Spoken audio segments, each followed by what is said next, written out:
नमस्ते। जय शिवाय। आज हम बात करेंगे अक्लिष्ट वृत्तियों में और कौन सी चीज है जो कि चित्त में संस्कार डालती है, अक्लिष्ट संस्कार डालती है। तो अक्लिष्ट संस्कार कौन से होते हैं? अक्लिष्ट संस्कार या अक्लिष्ट उन संस्कारों से उठी हुई अक्लिष्ट वृत्तियां वो वृत्तियां होती हैं जो कि बंधन का कारण कभी नहीं बनती। ठीक है, तो अब जब बंधन का कारण नहीं है तो वो मोक्ष के लिए हमें हटानी नहीं पड़ती, है ना। जब हम अपने आध्यात्म की यात्रा पे चल रहे होते हैं, अध्यात्म के मार्ग पे चल रहे होते हैं, तो हमको उन वृत्तियों से कुछ लड़ाई झगड़ा नहीं करना होता है जब वो वृत्तियां उठ रही होती हैं हमारे अंदर, है ना। अब इसमें आज जो हम समझ रहे हैं वो एक बहुत ज़रूरी और बहुत ही इम्पॉर्टेंट बात है, और वो ये कि जितनी भी कोई भी व्यक्ति जितनी भी तपस्याएं करता है ना, जितनी भी योग तपस्या ध्यान धारणा और हवन और पूजाएं और मंत्र के जाप और किसी भी तरह का कोई भी आध्यात्मिक काम कोई व्यक्ति करता है, तो वो चीजें उसके अंदर अक्लिष्ट संस्कार बनाती हैं। अक्लिष्ट, अगर किसी ने किसी जन्म में रोज ध्यान लगाते लगाते लगाते लगाते एक ध्यान की एक अच्छी अवस्था को प्राप्त कर लिया है, तो वो चीज उसके अंदर एक अक्लिष्ट संस्कार बन गई है। और मृत्यु होने के उपरांत, मृत्यु होने का मतलब है कि जब आप अपना शरीर छोड़ते हो, तो जब शरीर आप छोड़ेगा ऐसा कोई व्यक्ति, जब उससे तपस्या कर ली, साधना कर ली जो भी उसने, तो वो जब शरीर छोड़ता है तो चित्त में जैसे बाकी के क्लिष्ट संस्कार वो लेके जाता है ना। अगर उसके अंदर राग था, द्वेष था या अस्मिताएं थी उसके अंदर, तो जब वो उनके संस्कार लेके जाता है, ऐसे ही वो अक्लिष्ट वृत्ति का भी संस्कार लेके जाता है। तो वो अगले जन्म में सबसे अच्छी बात ये होती है साधनाएं और तपस्याओं के साथ कि उसने अपनी साधना और अपनी तपस्या से जो भी चेतना का लेवल, जहां तक भी उसने अपनी चेतना को प्रबल किया है, जितना लेवल उसने चेतना का पा लिया है, उसके अनुसार वो अगले जन्म में भी अपनी तपस्या अब उसके आगे से शुरू करेगा, है ना। ऐसा नहीं होता कि अरे इस जन्म में जो भी साधना तपस्या करने में हमने अक्लिष्ट संस्कार बना लिए, तो अब जो भी साधना तपस्या की थी वो अगर मोक्ष नहीं मिला, समाधि नहीं लगी, तो वो सब बेकार है। ऐसा नहीं होता है, वो बेकार नहीं है, वो बेकार नहीं जाता कभी भी, है ना। वो फिर से अगले जन्म में वहीं से अपनी तपस्या अपनी साधना शुरू करता है वो व्यक्ति, और फिर उसके आगे जाता है, आगे की यात्रा करता है। तो वो जितनी कर चुका है इस जन्म में, वो कभी भी बेकार नहीं जाती है ना।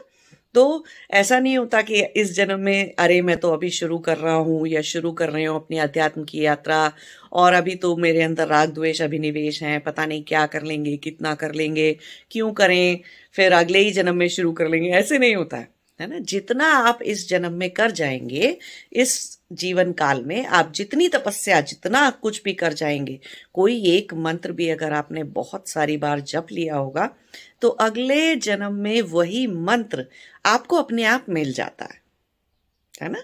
तो वो सारी चीजें अक्लिष्ट संस्कार बनाती है। तभी तो हम कहते हैं कि कोई कैसे इस जन्म में राग द्वेष अभिनिवेश लेकर पैदा नहीं हुआ, और कोई जन्म से इस जन्म में समाधियां लगती रहती हैं उनको। जैसे मुझे कितनी सारी सविकल्प समाधियां बहुत बचपन से लगती रहती थी, क्योंकि पूर्व जन्म की तपस्याओं का जितना भी फल रहता है, जितना तक भी पहुंच गए होते हैं, ये नया जन्म जो है उसी वहीं से स्टार्ट होता है, वहीं से प्रारंभ होता है। तो ऐसा नहीं होता कि पूर्व जन्म की तपस्या जो है वो बेकार चली जाती है। तपस्या कभी बेकार नहीं जाती, कोई भी साधना, कोई भी चीज कभी बेकार नहीं जाती है ना। और करते रहना चाहिए, इसीलिए दीक्षाएं भी लेते रहना चाहिए किसी भी गुरु से। अब जैसे कि मैं अपने बारे में कितने सारे लोगों को बताते रहती हूँ, मैंने कितने सारे वीडियोस में भी बताया है और आर्टिकल्स में भी लिखा है कि मैंने क्रिया योग की जो दीक्षा है अपने गुरु श्री श्यामाचरण लहरी महाशय से, मैंने वो दीक्षा पिछले जन्म में ली थी, है ना। अभी मेरे इस जीवन काल में तो मेरे गुरु अपने सशरीर है नहीं, है ना। तो लेकिन इस जन्म में उनकी ली हुई उस दीक्षा से मैंने जो भी कुछ प्राप्त किया था, जितनी भी स्थिति प्राप्त की थी, उसके बाद इस जन्म में मैंने उसके आगे से आरंभ किया, है ना। पिछले जन्म में वो दीक्षा ली मैंने, साधना करी, तपस्या करी, लेकिन वो तपस्या पूरी नहीं हुई और मैंने शरीर छोड़ दिया, शरीर छूट गया मेरा। तो फिर अब इस जन्म में आगे से शुरू किया। ऐसे नहीं कि वो बेकार हो गई। और जब आप जितने गहरे ध्यान और समाधि में आप जाते हो तो आपको पता लगने लग जाता है अपने पूर्व जन्म के कर्मों का, अपने पूर्व जन्म के स्थानों का, अपने पूर्व जन्म की साधना का, तपस्या का, आपने क्या किया, कब किया, कैसे किया, किससे जुड़े, सब कुछ पता लगने लग जाता है पूर्व जन्म का। लेकिन वो पता लगना, पूर्व जन्म की बातें और पूर्व जन्म का कोई आपको बताए, वो एक अलग बात होती है। और वो बताने से कुछ होता नहीं है, उतना उतना रियलाइजेशन अंदर नहीं आता है उस चीज का, जितना कि आपको अपने समाधि से, आपको अपने मेहनत से, अपने रास्ते पे चल के, आध्यात्म की रास्ते पे चल के, जब आपकी चेतना इतनी परिपक्व हो जाती है, इतनी मैच्योर हो जाती है आपकी चेतना, कि अब आप पूर्व जन्म का बोझ उठा सकते हो। अगर आपको पता चलेगा तो उसमें से कुछ चीजें अच्छी भी होंगी, कुछ चीजें साधना, योग, तपस्या से रिलेटेड होंगी, कुछ चीजें आपकी गलतियां भी होंगी, है ना। कुछ चीजें आपके कुछ ऐसे कर्म होंगे जो कि आपको निकालने होंगे, कर्म निपटाने होंगे अपने। कुछ चीजें ऐसी होंगी कि आपने कुछ गलतियां की हैं तो आपको उनको जाने देना होगा, है ना। उनसे जो भी आपने जिस भी अविद्या को हटाना है, लेसन लर्न करना किसे कहते हैं हम, कर्मों के थ्रू। लेसन लर्न करने का मतलब है कि आपने अपना अविद्या, उससे जुड़ी हुई अविद्या, आपने उस अज्ञान को हटा लिया, है ना। तो कुछ ऐसी चीज़ें भी निकलती हैं जो कि आपको अपने लेसन लर्न करने होते हैं, अपनी चीज़ों को, आपको पूर्व जन्म की घटनाएं याद आती हैं, चीज़ें याद आती हैं, चीज़ें पता चलती हैं। तो अब ऐसा तो नहीं कि इस जन्म में जाके उनको फिर से चालू हो गए, फिर से कर्म करने लग जाएंगे। नहीं, एक योगी एक बार कर्म छोड़ देता है तो कर्म बनाता नहीं है ना। और कर्म कैसे बनते हैं, कैसे समझना है उस बात को, तो उसके ऊपर एक अलग वीडियो है, वो आप देख सकते हो, कर्म के ऊपर। तो कहने का मतलब ये है कि अक्लिष्ट संस्कार, सारी साधना तपस्या चित्त में अक्लिष्ट संस्कार बनाती है, और अक्लिष्ट वृत्तियां उठती है उन अक्लिष्ट संस्कारों से। अक्लिष्ट वो है जो कि मोक्ष के रास्ते में कोई बाधा नहीं है। कहने का मतलब है कि वो बंधन नहीं बनाती वो चीजें, है ना। वो तो बल्कि आपके मोक्ष के रास्ते में सहायक होती हैं। अब आप देखोगे कि कितने सारे लोग होते हैं, कितने सारे लोग मुझे मिलते रहते हैं, बच्चे होते हैं 16 साल के, 17 साल के, 14 साल के, और कुछ लोग होते हैं अपना अर्ली 20s में होते हैं। और ऐसे लोगों को कहीं किसी हिमालय में गए, कहीं किसी पर्वत पे गए, या किसी मंदिर में गए, किसी स्थान पे गए, वहां पे अचानक से उनके अंदर कोई अलग सी चेतना जागी, है ना। उनको उस वक्त एक बहुत ही प्रभावशाली, बहुत ही इम्पैक्टफुल, उनको एक स्पिरिचुअल एक्सपीरियंस हुआ, आध्यात्म का एक्सपीरियंस हुआ, जहां उनकी चेतना जो है पूरा फट के सामने आ गई। तो उन लोगों में अक्लिष्ट संस्कार है, उन्होंने बनाया हुआ था, तो वो उस वक्त जाग गया, वो वृत्ति, समय सही था, है ना। उनके जीवन का वो काल आ चुका था जहां से कि उन्हें आध्यात्म की यात्रा को आगे ले जाना है, आगे पूरा करना है। तो वो सब चीजें जाग जाती हैं, है ना। फिर हम आगे के रास्ते को नापते हैं, तो कई सारे स्पिरिचुअल एक्सपीरियंस लोगों को हो जाते हैं।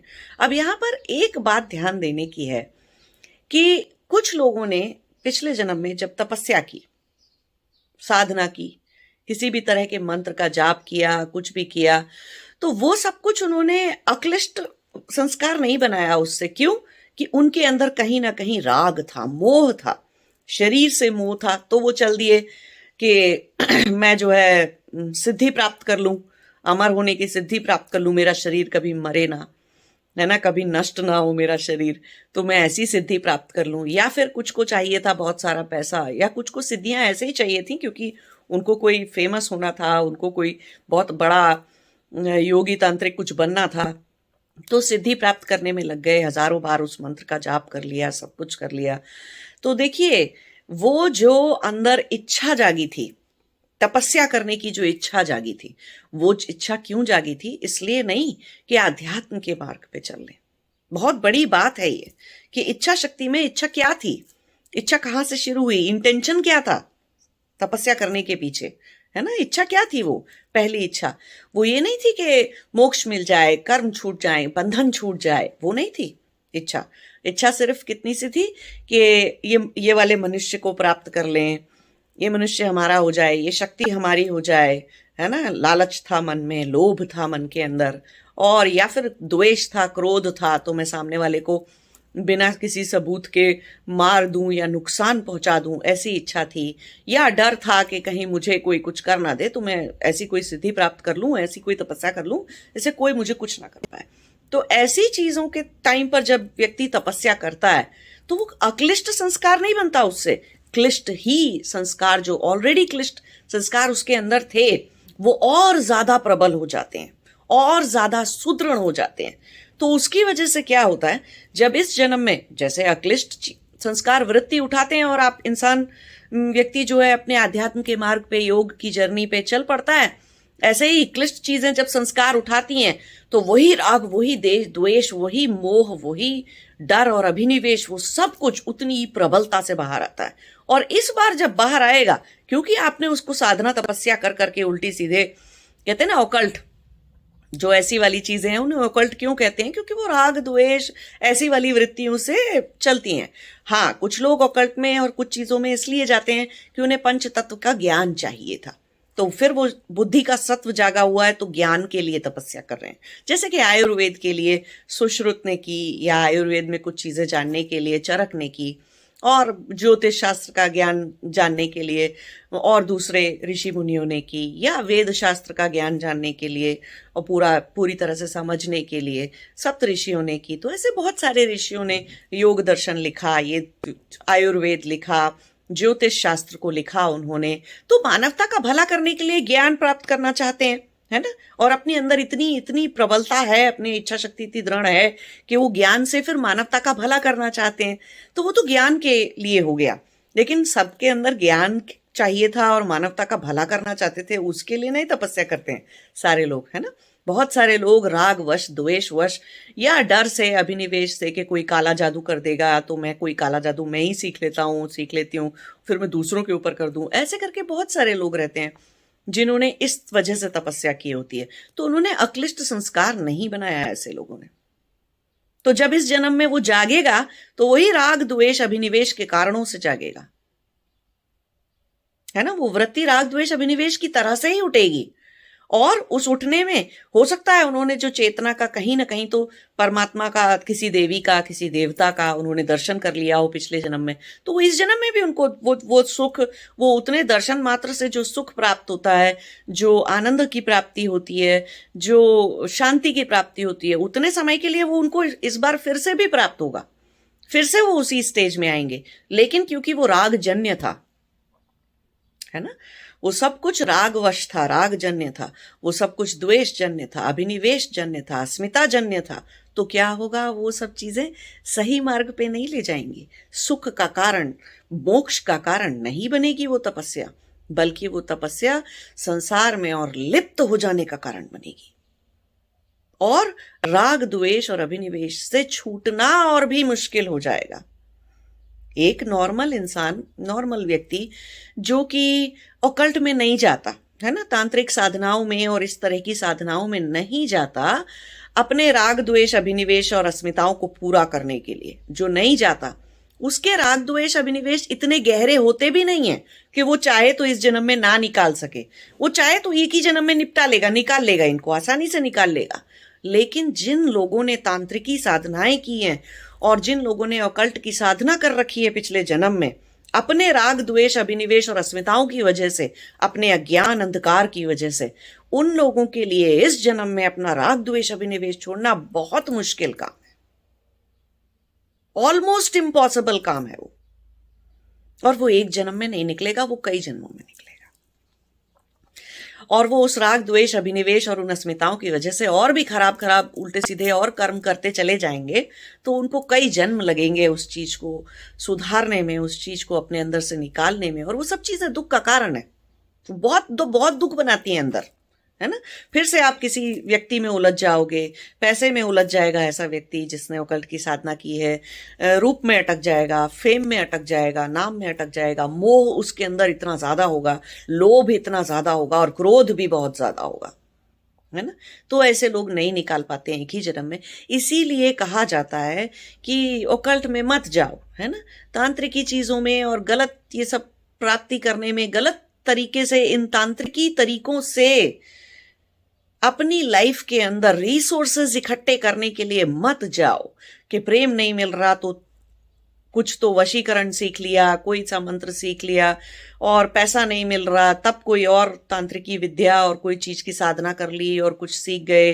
पावर नहीं मिल रही तो पॉलिटिक्स में जाना है तब कुछ कुछ पूजाएं ऐसी कर ली, तांत्रिक विद्याएं कर ली और उसमें फंस गए।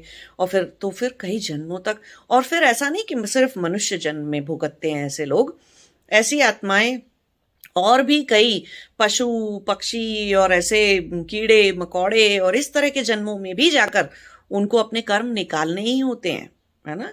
अब आप देखो मधुमक्खी है, कितना मोह है उसके अंदर कि वो फूलों के रस को ऐसे खाती नहीं है लेकिन इकट्ठे करती जाती, इकट्ठा करती जाती, इकट्ठा करती जाती। कितना कष्ट भोगती है उस चीज के लिए और कितना सफर करती है, लेकिन मोह है और कुछ निकालने का तरीका नहीं है। मनुष्य जीवन तो बहुत छोटा सा होता है ना।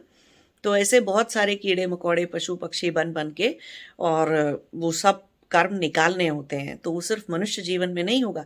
इसीलिए मना किया जाता है कि अगर आप कोई तांत्रिकी साधनाएं चीजें और उस सब गलत चीजों में फंस रहे हो तो देखो आप वो सब राग जन्य है। ऐसी तपस्याएं, ऐसी साधनाएं, ऐसी सिद्धियां जो कि तपस जन्य ज्ञान जन्य नहीं है, मोक्ष की तरफ नहीं ले जाएंगी, वो आपको नीचे गिरा देंगी, है ना।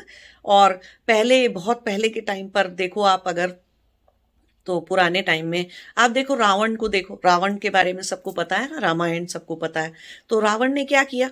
राक्षस था, असुर था, है ना। और असुर होने के नाते उसने शिव जी की तपस्या की, है ना। कितनी तपस्या करी, कितने हजारों साल तक उस असुर ने इतनी सॉलिड धारणा लगा के, इतनी अच्छी धारणा लगा के उसने तपस्या की। शिव जी आ गए, बिल गए उसको और सब कुछ हो गया, तो मांग क्या रहा है वो उनसे?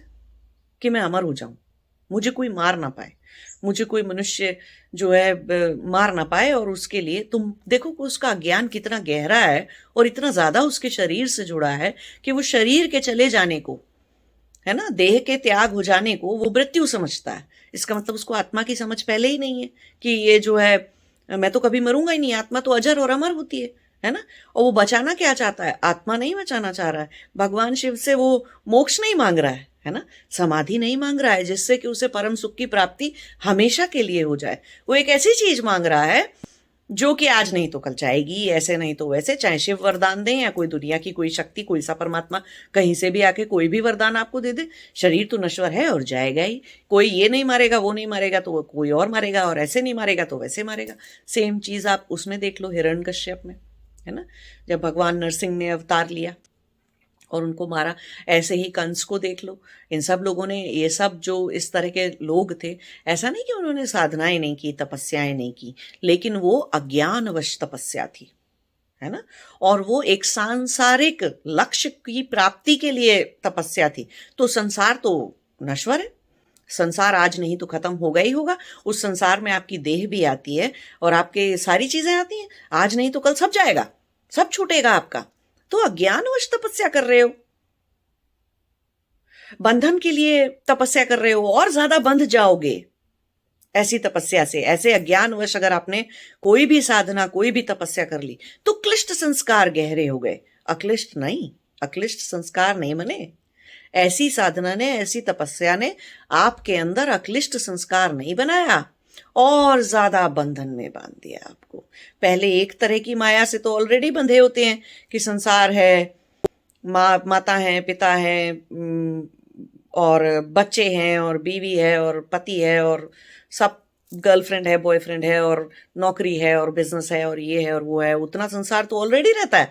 अभी एक नए लेवल पे संसार बना लिया, है ना, और एक सटल लेवल पे संसार बना लिया, ऑकल्ट की प्रैक्टिस करके, तांत्रिक चीजों की प्रैक्टिस करके, अज्ञान जन्य पर प्रैक्टिस कर करके, और लोभ मोह और द्वेष और डर के वशीभूत होकर प्रैक्टिस कर करके और ज्यादा बंधन बना लिए।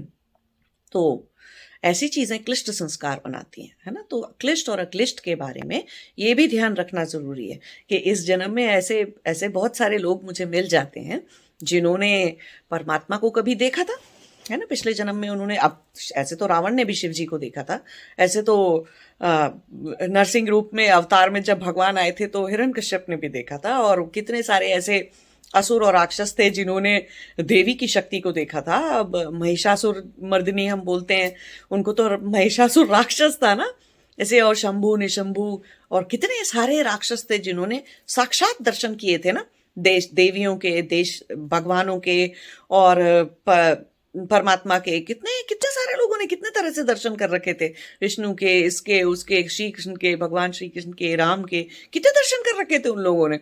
लेकिन क्या उनसे उन्होंने मोक्ष मांगा? नहीं मांगा ना अपनी दुष्टता करे जा रहे थे, है ना, एक तरह से, दूसरी तरह से, नहीं तो किसी और तरह से, अज्ञान वश तपस्या इतनी करने के बाद, साधना इतनी करने के बाद भी दुष्टता करे जा रहे थे। तो अगले जन्म में सोचिए, जब उनको मार मूर तो दिया गया, अगले जन्म में वो जागेंगे वापस से, फिर से कभी उन्हें, जब मनुष्य, उनके कर्म, बुरे कर्मों का फल उन्हें पूरी तरह से मिल चुका होगा, तो अगले जन्म में, न किसी जन्म में जब वो मनुष्य बनेंगे, तो मनुष्य बनने के बाद जब उनकी चेतना जागेगी तो किसी लेवल पे पहुंचेगी, तो उनको वो परमात्मा के दर्शन, उस देवी के, उस शक्ति के दर्शन उन्हें फिर से पता चलेंगे। और उनको उतने क्षण, जितने क्षण वो दर्शन का प्रभाव रहेगा, उतने देर उनके अंदर बुद्धि उनकी ठीक रहेगी, उतनी देर के लिए, वो 2 दिन हो सकता है, 1 साल हो सकता है, 5-6 महीने के लिए वो प्रभाव हो सकता है उनके ऊपर, 2 साल के लिए वो प्रभाव हो सकता है, वो लेकिन जाएगा वो प्रभाव, है ना, वो हटेगा, और फिर वो धाड़ से नीचे गिरेंगे फिर से। क्यों? कि वो सब तपस्या, वो सारा प्रभाव, वो सब कुछ तो ऐसे था ना, ऑकल्ट जन्य था, और मतलब राग जन्य, ज्ञानवश था ना, वो पूरा अविद्यावश था वो। तो राग की वजह से था, मोह की वजह से था, क्रोध की वजह से था, या डर से, अभिनिवेश की वजह से था। तो वो सब कुछ, वो वापस वहीं पे आ जाएंगे लौट के। लेकिन दूसरे लोग जो मोक्ष की साधना करने निकले थे, बंधन को मिटाने निकले थे, उनके अंदर ज्ञान की शुद्धि हो चुकी, उनके अंदर से अविद्या की शुद्धि हो चुकी है। तो उनकी जब समाधि की अवस्थाएं चलती हैं, हटती हैं, चलती हैं, हटती हैं, तो कहीं नीचे नहीं आते, क्योंकि नीचे कुछ है नहीं। अब जो नीचे था वो हटा चुके, परमानेंटली हटा चुके। राग द्वेष अभिनिवेश अगर परमानेंटली निकाल चुके हैं, तो वापस लौट के उसमें जाएंगे नहीं, जाते नहीं है उसके अंदर, क्योंकि ज्ञान की शुद्धि हो चुकी, बुद्धि की शुद्धि हो चुकी है। तो ज्ञान शुद्ध हो चुका है, ज्ञान, बुद्धि में सत्व जाग चुका है। तो वो वापस लौट के, अब इस जन्म में, जैसे मैं कई सारे वीडियो में आपको बता चुकी है, और मैंने अपने आर्टिकल्स पे भी लिखा है, और कितनी तरह से बताया है कि इस जन्म में जैसे मैं राग द्वेष अभिनिवेश लेकर पैदा नहीं हुई, तो अब इस जन्म में सिर्फ कुछ अस्मिताएं बची थी, बहुत सारी अस्मिता भी नहीं थी, है ना, कोई ऐसा अहंकार जैसा भी नहीं था, इतना बना भी नहीं था। तो अब जब वो उतना दूर कर लिया मैंने, तो इस जन्म में जब मैं जागी, तो वापस से कहीं पे कोई राग द्वेष अभिनिवेश ऐसा कुछ बनाया नहीं ना मैंने, वापस से नहीं बन सकता है, क्योंकि बुद्धि उतनी शुद्ध हो चुकी है कि नहीं, ये फंस रहे हैं हम, ये फंस, तो कुछ भी सारे संसार में रह लिए, कोई भी ऐसे, आप और भी दूसरे गुरुओं को देखिए कि वो संसार में रहे, उनके बच्चे भी हैं, बच्चे भी थे उनके, और उनके पुत्र पुत्री भी थे, और उनका सब कुछ था, फिर भी वो अपनी योग की यात्रा पे पूरी तरह से चल पड़े, है ना। कोई चीज उन्हें मन से बंधन नहीं बांध पाई। संसार में रह रहे हैं, सब कुछ है, लेकिन उनके अंदर से अंदर कोई बंधन नहीं है। तो राग द्वेष अभिनिवेश जो बंधन बनाते हैं, वो बंधन नहीं है। तो अक्लिष्ट वृत्ति जब तपस्या जो है अक्लिष्ट संस्कार बनाती है, तब व्यक्ति कभी नीचे नहीं गिरता।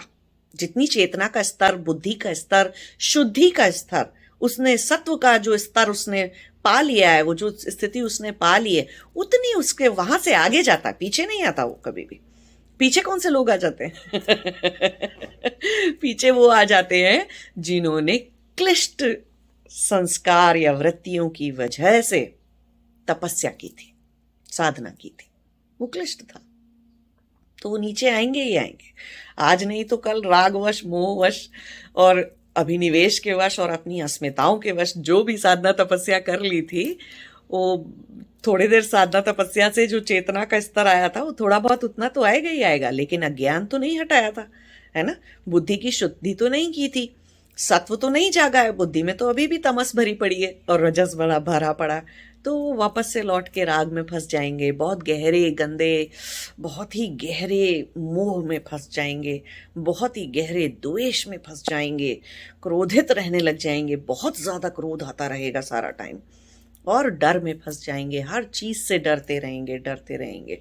ऐसे बहुत सारे लोग मैंने पीछे देखे जो कि बहुत सीरियस डिप्रेशन का और एंजाइटी का शिकार हैं, और सिर्फ दवाइयों पे जीते हैं, और इतना, और कुछ लोगों को तो पैरानॉइड हैं, एक्चुअली क्लिनिकली प्रिस्क्राइब्ड वे में पैरानॉइड हैं, पैरानोइया है उनको, और स्किज़ोफ्रेनिया है उनको।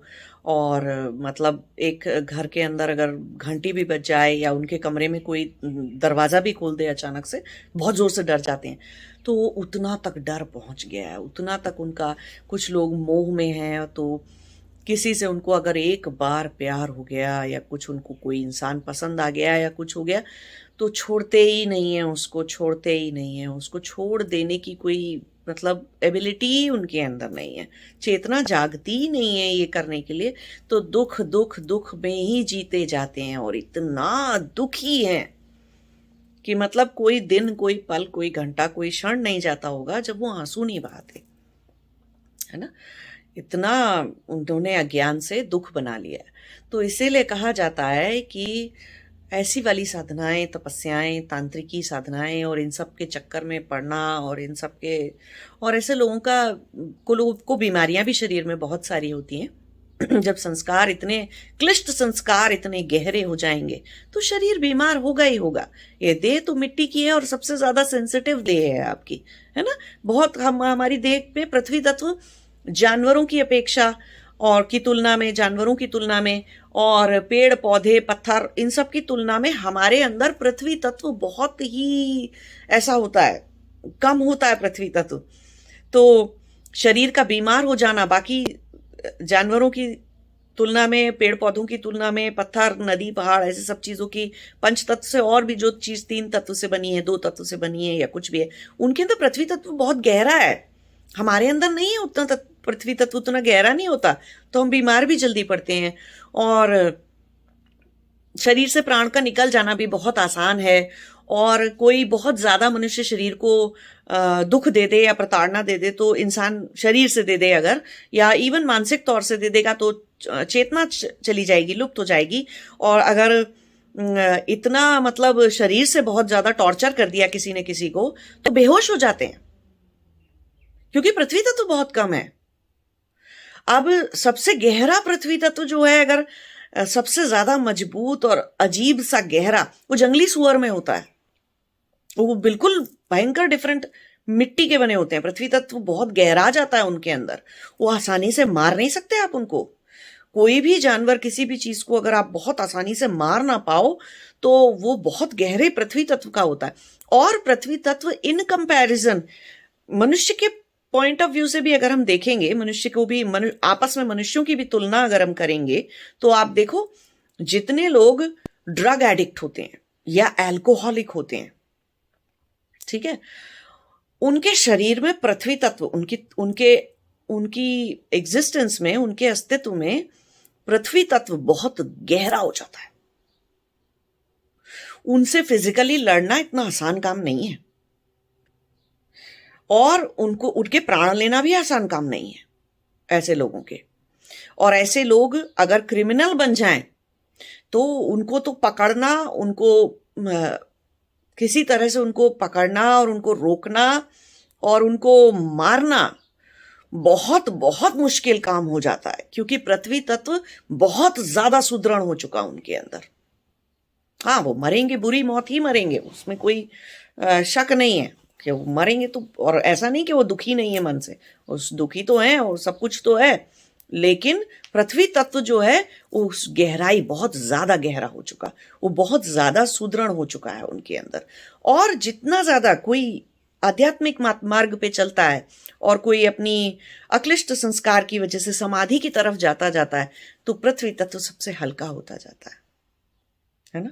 प्रकाश बढ़ता जाता है, अग्नि तत्व बढ़ जाता है, और आकाश तत्व बहुत एक्सपैंड कर जाता है। तो पृथ्वी तत्व बहुत हल्का हो जाता है, जल तत्व बहुत ही शुद्ध रूप में और हल्के रूप में आ जाता है अस्तित्व के अंदर।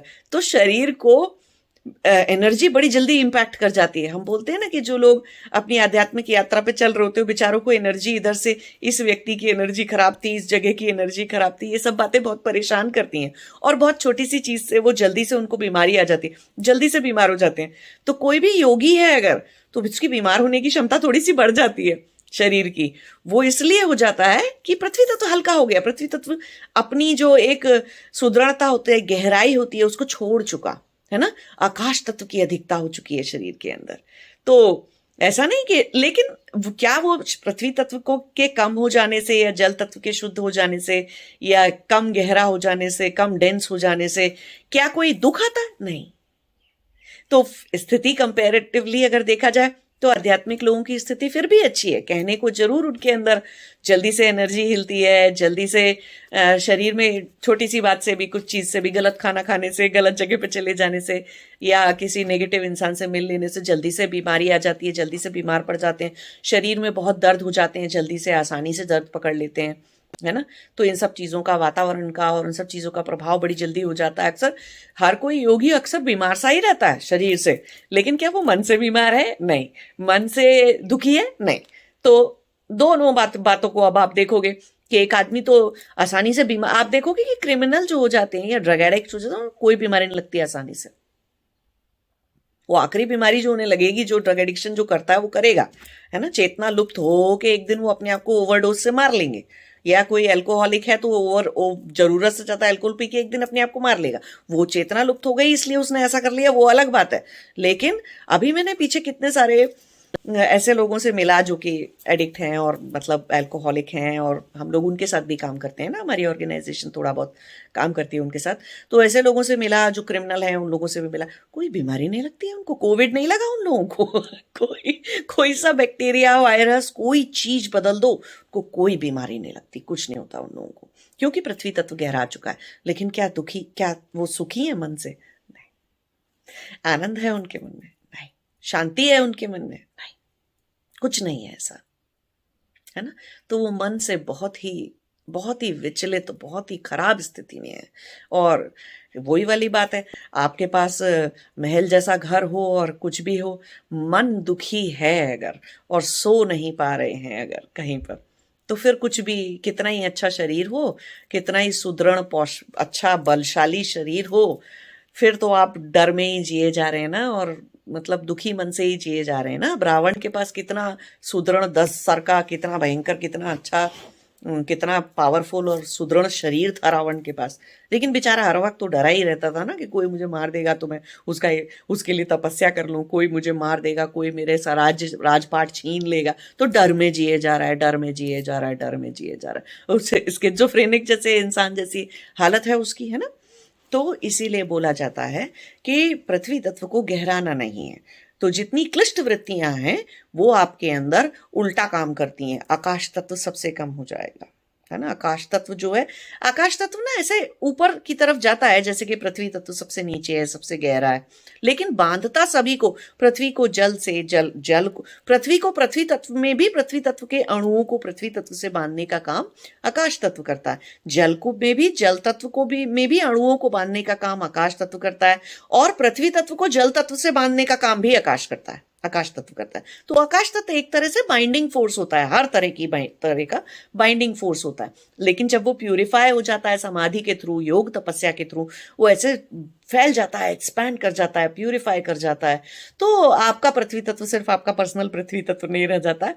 तो सारी चीजें आसपास की थोड़ा सा इम्पैक्ट करती हैं, इफेक्ट करती हैं आपको, है ना। और उसका जो बाइंडिंग फोर्स है वो अपने ही तत्व में, अपने ही स्वरूप में ज्यादा स्थित हो जाता है, बजाय इसके कि वो पृथ्वी तत्व को सुदृढ़ करता और जल तत्व को सुदृढ़ करता और ये सब करता। तो योगियों को हमेशा थोड़ा सा ध्यान ज्यादा रखना पड़ता है अपने शरीर का, कि भाई उल्टी सीधा खाना नहीं खाएं, उल्टे सीधे जगह पे नहीं जाएं, अपनी दिनचर्या का ध्यान रखें, है ना। तो अक्लिष्ट वृत्तियां शरीर के बंधन को भी तोड़ती हैं, ये भी ध्यान रखना है ना। देह के बंधन, देह के तत्वों को भी तोड़ती हैं अक्लिष्ट वृत्तियां, और इस हद तक नहीं तोड़ती कि हम मर जाएं, बीमार हो जाएं, ऐसा नहीं तोड़ती हैं, है ना। रक्षा कर, भगवान भी तो, परमात्मा भी तो हमारी रक्षा कर रहा है। तो इतनी सारी शक्तियां, जब एक योगी अपने योग के रास्ते पे चलने जाता है ना, तो सारा ब्रह्मांड उसकी रक्षा करता है। तो ये ध्यान रखने वाली बात है, कोई नहीं उसका कुछ बिगाड़ सकता इतनी आसानी से, ना कोई शक्ति, ना कोई भूत प्रेत, ना किसी की क्लिष्ट वृत्तियां, ना कोई क्लिष्ट इंसान, ना कोई तांत्रिक, दुनिया की कोई तांत्रिक, कोई विद्या, कोई शक्ति एक योगी का कुछ नहीं बिगाड़ सकती। तो योगियों को कभी डरने की जरूरत नहीं होती, कितने योगी तपस्वी होते हैं, कितना सब कुछ करते हैं, एक रुद्राक्ष की माला पहन के कहीं जंगल में घूमते रहते हैं। ना उन्हें कि दुनिया किसी ब्रह्मांड के कॉस्मिक बीइंग का डर होता है, ना कोई उनके ऊपर, बल्कि कोई ऐसे व्यक्ति के ऊपर जो साधना तपस्या मोक्ष के लिए कर रहा हो, उसके ऊपर अगर कोई काला जादू करने की कोशिश करे, उसके साथ कोई बुरा कर्म करने की कोशिश करे या कुछ भी करे, वो शक्ति 4 गुना, क्योंकि वो ये नहीं समझ रहा कि वो साधु, वो योगी, वो तांत्रिक, वो स्त्री जो योगिनी हो गई, वो शक्ति को पलट के वापस मारने की क्षमता रखती है। और उसे ये चीज उसे कॉन्शियसली करनी भी नहीं पड़ती है, वो अपने आप ही हो जाता है, क्योंकि वो तो एम्पलीफायर है। अब आप किसी एम्पलीफायर की तरफ पत्थर फेंकोगे तो वो एक पत्थर फेंकोगे तो 50 पत्थर बन के आपके ऊपर पड़ेगा, 100 पत्थर बन के आपके ऊपर पड़ेगा। जो कर रहा है, जो गलत काम कर रहा है, ऐसे व्यक्ति के साथ, योगी के साथ, उसके ऊपर 50 गुना 100 गुना होके वापस पड़ता है।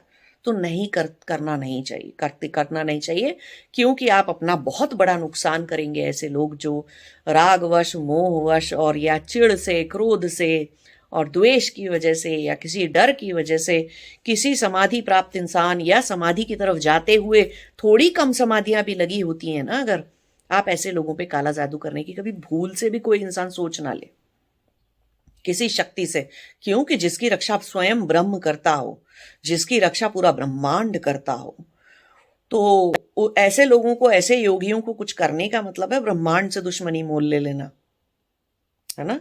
पूरे दुनिया की, संसार की सारी शक्तियों से दुश्मनी मोल ले लेना। और किसी किसी योगी और तपस्वी के अंदर अघोर शक्ति होती है, जैसे कि उनमें से एक मैं हूं, अघोर शक्ति होती है ना। तो वापस पलट के जब लगेगी तो बहुत बुरा लगेगी, तो नहीं करना चाहिए। तो ऐसे योगियों को, तपस्वियों को परेशान नहीं करना चाहिए। वो अपनी साधना, योग, तपस्या कर रहे हैं, जिस भी तरीके से कर रहे हैं वो करने दीजिए उनको, है ना। और ज्यादातर लोगों को ये जो रागजन्य और द्वेषवश जो तपस्याएं कर लेते हैं और डर से जो तपस्या, ज्ञानवश जो तपस्या कर लेते हैं, उतना नहीं करना चाहिए। वो क्लिष्ट संस्कार बनते हैं उनसे, और कई जन्मों का गंदा सा, बहुत ही गंदा कार्मिक भोग होता है। वो बहुत ही दुख भरी बात है, वो बहुत ही दुख की बात है। तो क्लिष्ट और अक्लिष्ट के बारे में, वृत्तियों के बारे में और संस्कार के बारे में ये बहुत समझना जरूरी है कि आप क्यों चल रहे हो आध्यात्म के। क्वेश्चन करना अपने आप को जरूरी है कि क्यों चल रहे हो आध्यात्म के मार्ग पे, क्या चाहिए। ज्ञानवश चल रहे हो, ज्ञान चाहिए, सुख शांति चाहिए और परमात्मा चाहिए, मोक्ष चाहिए, दुखों को दूर करना है, इसलिए चल रहे हो, आनंद के लिए चल रहे हो, या कोई सांसारिक चीज या मायावी चीज को प्राप्त करने के लिए चल रहे हो। सांसारिक चीजें और मायावी चीजों को प्राप्त करने के लिए चल रहे हो तो सिर्फ और सिर्फ क्लिष्टता बढ़ा रहे हो, बंधन को और गहरा बना रहे हो, पृथ्वी तत्व को और गहरा बना रहे हो। नहीं टूटेगा, सुअर बन बन के और मक्खी मच्छर चींटी बन के निकालना पड़ेगा, है ना। तो समझिए कि आप क्यों चल रहे हैं, और क्लिष्ट अक्लिष्ट वृत्तियों को बहुत ध्यान से समझिए और उसके ऊपर चलिए। नमस्ते, जय शिवाय।